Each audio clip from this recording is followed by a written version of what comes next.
राधे राधे दोस्तों। आज हम आपके लिए निर्जला एकादशी की पावन कथा लेकर आए हैं। एक समय की बात है, एक छोटा सा नगर था। उस नगर में बरसों से जल की एक बूंद भी नहीं गिरी थी, इसलिए उस गांव में अकाल पड़ा हुआ था। बिना जल के जीवित रहना बहुत मुश्किल था, इसलिए गांव वाले अपने परिवार और मवेशियों को लेकर गांव छोड़कर जा रहे थे। इस नगर के राजा ने नगर को ना छोड़ने का निश्चय किया और साथ ही साथ नगर के मंदिर के ब्राह्मण ने भी नगर में ही रहने की स्वीकृति दी। एक दिन राजा ने ब्राह्मण से पूछा, क्या आप मुझे इस अकाल का कारण बता सकते हैं? तब वह ब्राह्मण बोले, महाराज, इसका कारण तो हमें कोई ज्ञानी पुरुष ही बता सकते हैं। तब वह ब्राह्मण और राजा एक संत के आश्रम में गए और उन्हें प्रणाम कर उनके पास बैठ गए। मुनि ने उनसे आने का कारण पूछा। तब ब्राह्मण और राजा ने नगर में अकाल पड़ने की सारी बातें उन्हें बता दी और पूछने लगे, हे महात्मा, हमें बताएं कि हमारे गांव में वर्षा न होने का क्या कारण है।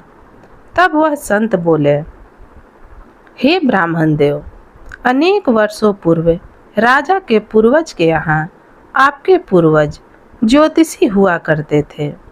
तब आपके पूर्वजों ने राजा के वंशजों को ज्येष्ठ मास का महत्व सुनाया था और निर्जला एकादशी की व्रत की महिमा भी बताई थी और कहा था कि निर्जला एकादशी का व्रत भगवान विष्णु को अति प्रिय है।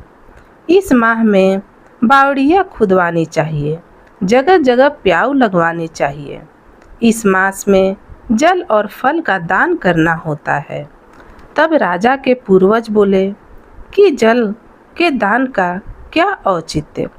ऐसा कहकर राजा के पूर्वजों ने आपके पूर्वजों का मजाक उड़ाया और उनका अपमान किया। तब सभा में उपस्थित सभी लोग हंसने लगे।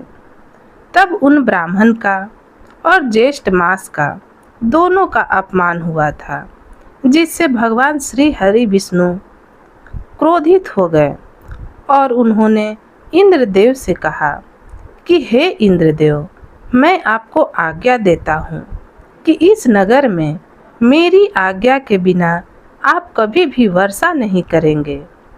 तब संत महात्मा बोले कि हे राजन, हे ब्राह्मण, यही कारण है कि आपके राज्य में अकाल पड़ रहा है।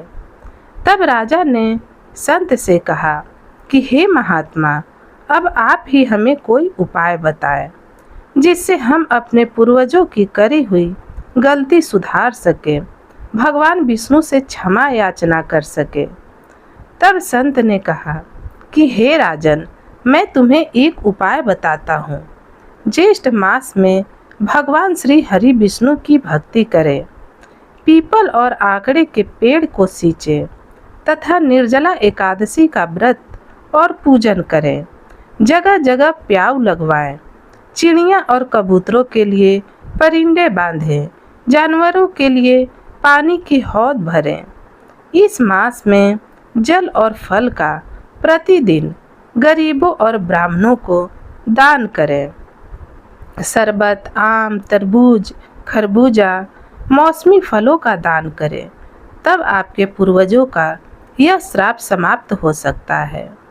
आगे साधु महात्मा बोले, राजन, सबसे पहले आप इस ब्राह्मण से अपने पुरखों की गलती की क्षमा याचना करें। तब राजा ने उसी समय ब्राह्मण से हाथ जोड़कर अपने पुरखों की गलती की क्षमा मांगी। ब्राह्मण ने राजा को क्षमा कर दिया और कहा, हे राजन, जो गलती आपके पूर्वजों ने की, उस गलती को हमें सुधारना होगा। तब राजा ने और ब्राह्मण ने संत की आज्ञा ली और अपने राज्य को चल दिए। राजा ने अपनी प्रजा के साथ ज्येष्ठ मास में आने वाली निर्जला की एकादशी का व्रत किया और दान पुण्य किया। तब ज्येष्ठ मास की पूर्णिमा के दिन पूरे गांव में घनघोर काली घटा छाई, जिसे देखकर सभी इंद्रदेव और भगवान श्री हरि विष्णु की स्तुति करने लगे। तभी जोरों से बारिश होने लगी और सभी ग्रामवासी प्रसन्न होकर झूम उठे। उस रात्रि को राजा को स्वप्न आया कि उनके पूर्वज और गुरु आए हैं और बोल रहे हैं, पुत्र, आज तुम्हारी वजह से हमें मुक्ति मिली है। अब तक हम नरक में पड़े थे। आज तुम्हारे द्वारा किए गए ज्येष्ठ मास के पूजन और निर्जला एकादशी के व्रत के प्रभाव से हमें वैकुंठ की प्राप्ति हुई है।